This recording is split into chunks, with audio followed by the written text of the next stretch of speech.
ப்ரொஃபஷன்ஸ்ல வந்து ஒரு பிஸ்னஸ்ல இருக்காங்க அண்ட் ஜாப்ல இருக்காங்க அப்படின்னா நிறைய நம்மளுடைய விமன் வந்து சாஃப்ட் ஜாப்ஸ் லைக் ஒரு டெக்னாலஜி ஒரு ஃபினான்ஸ் லா இந்த மாதிரி இதுல வந்து அவங்க நிறைய கான்சென்ட்ரேட் பண்றாங்க. ஒரு ஹை லெவல்ல ஒரு ஸ்டேட்டஸ்க்கு அவங்க போறாங்க.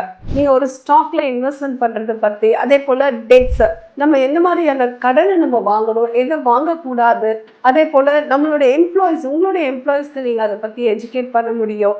அவங்க யாரும் depend the finance with their spouse or else அவங்க ஃபாதர் இந்த மாதிரி டிபெண்டன்ட் ஸ்ட்ராட்டஜில தான் இருக்காங்க.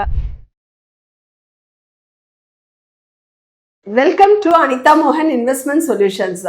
நம்ம ஒவ்வொரு வாரமும் ஒவ்வொரு நாளும் நம்ம இன்ட்ரெஸ்டிங்கான ஒரு டாபிக்ல நம்ம மீட் பண்றோம். அதே போல இன்னைக்கு நம்ம பார்க்கக்கூடிய டாபிக் என்னன்னு பார்த்தீங்கன்னாக்கா, விமன் வந்து எப்படி அவங்களுடைய லைஃப்ல வெல்த் அக்யூமுலேட் பண்றது, அவங்க எந்த மாதிரியான ரிஸ்க் எடுத்துக்கலாம் அப்படிங்கிறத பத்தி நம்ம பார்க்க போறோம். இது வந்து நிஜமாவே ஒரு இம்பார்ட்டண்ட்டான ஒரு குரூஷியலான ஒரு டாபிக் இது.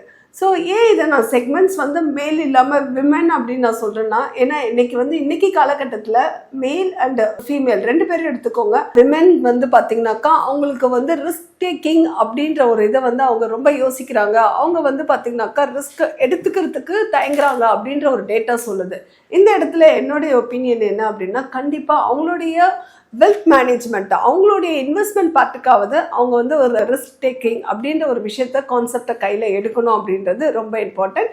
அதே போல் அவங்களுடைய வெல்த் கிரியேஷன்லேயும் அவங்க கான்சென்ட்ரேட் பண்ணணும். அதாவது சேவிங்ஸ் அப்படின்ற மனப்பான்மையை விட்டுட்டு அவங்க சம்பாதிச்சதை சேவிங்ஸ்லேருந்து கன்வெர்ட் டு இன்வெஸ்ட்மெண்ட் அப்படின்ற ஒரு தாட் ப்ராசஸ்க்கு வரணும். என்னுடைய கேபிட்டல் ப்ரொடெக்ஷன் அப்படின்ற மைண்ட் செட்டில் தான் நிறைய விமன் இருக்காங்க.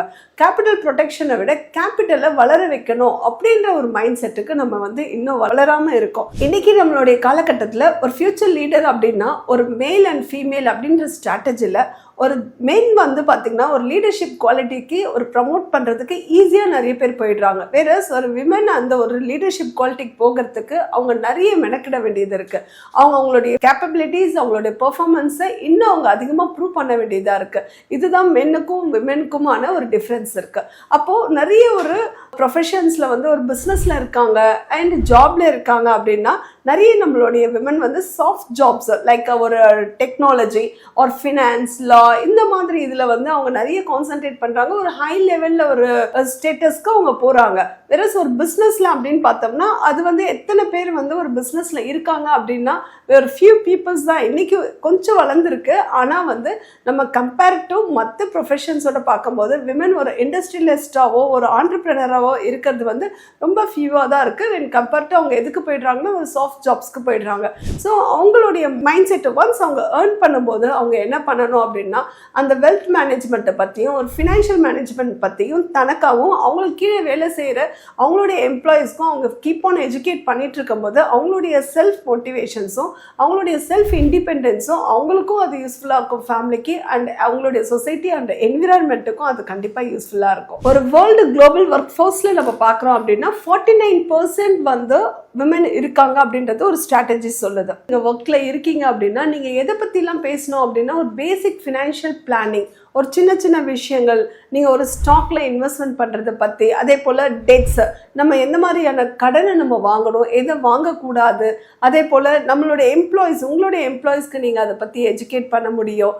அண்ட் அவங்களுடைய டெட்ஸ் வந்து எது good dates and bad dates அப்படின்றத நீங்கள் வந்து அவங்களுக்கு ஒரு எஜுகேட் பண்ணணும். ஏன்னா எதுனாலும் வந்து ஒரு லோன் கிடைக்கிது அப்படின்னு சொல்லிட்டு வாங்கக்கூடிய மனநிலையில் நிறைய எம்ப்ளாயிஸ் இருக்காங்க. ஸோ இதை வந்து ஹவு டு ஓவர் கம் அப்படின்றத ஒரு லீடர்ஷிப் குவாலிட்டியில் இருக்க விமன் அவங்களுக்கு எஜுகேட் பண்ணும்போது அந்த என்விரான்மெண்ட்டை அந்த சொசைட்டியை மாறக்கூடிய வாய்ப்புகள் நிறைய இருக்குது. அவங்க வேலை செய்யும் போதே அவங்க வந்து ஒரு ரிட்டையர்மெண்ட்னா என்ன, அதுக்கு எவ்வளோ நமக்கு காசு வேணும், எவ்வளோ நம்ம கேஷ் ஃப்ளோ எடுத்து வைக்கணும், என்னுடைய குழந்தைங்களோட எஜுகேஷன்ஸை ஸோ ஹஸ்பண்ட் பார்க்குற அப்படின்னு இல்லாமல் நிறைய சிங்கிள் பேரண்ட் இருப்பாங்க, நிறைய டிவோர்ஸ் பண்ணியிருப்பாங்க. ஸோ இந்த மாதிரி நிறைய விஷயங்களை வந்து ஒரு ஃபேஸ் பண்ணிட்டு இருக்காங்க. அவங்க எல்லாருமே நம்மளுடைய எஜுகேஷன் தன்னோட சைல்டுக்கு எந்த மாதிரி கொடுக்கலாம், அது எப்படி லோன் இல்லாமல் நம்ம எப்படி கிரியேட் பண்ணலாம், ஸோ அந்த மாதிரியான மாதிரியான தாட் ப்ராசஸ் அவங்களுக்கு ஒரு ஃபினான்ஷியல் அவேர்னஸ், அவங்களுக்கு ஒரு பேசிக், அவங்க ஒரு ஜாப்ல இருக்காங்க.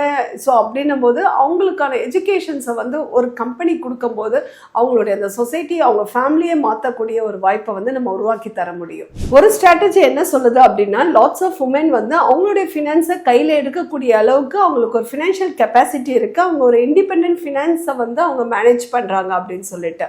அண்ட் அதே சமயம் நிறைய விமன் வந்து ஈவன் தான் அவங்க ஒரு நல்ல எஜுகேஷன்ஸில் இருந்திருந்தாங்க கூட, குவாலிஃபிகேஷன் இருந்திருந்தா கூட, அவங்க they are depend the finance with their spouse or else அவங்க ஃபாதர், இந்த மாதிரி டிபெண்டன்ட் ஸ்ட்ராட்டஜியில் தான் இருக்காங்க அப்படின்றத மேக்ஸிமம் இன்னும் வந்து வளரக்கூடிய இடத்துல விமன்ஸ் செக்மெண்ட்ஸ் இல்லை அப்படின்றது தான் ஸ்ட்ராட்டஜி சொல்லுது. ஸோ அதே சமயம் நம்ம விமன் வந்து அவங்க மரபுரிமையை, தட் இஸ் அவங்க லெகசியை விட்டு கொடுக்க கூடாது. அவங்களுக்கான ஃபினான்ஷியல் கோல்ஸ் என்ன அப்படின்றது கண்டிப்பாக தெரிஞ்சிருக்கணும்.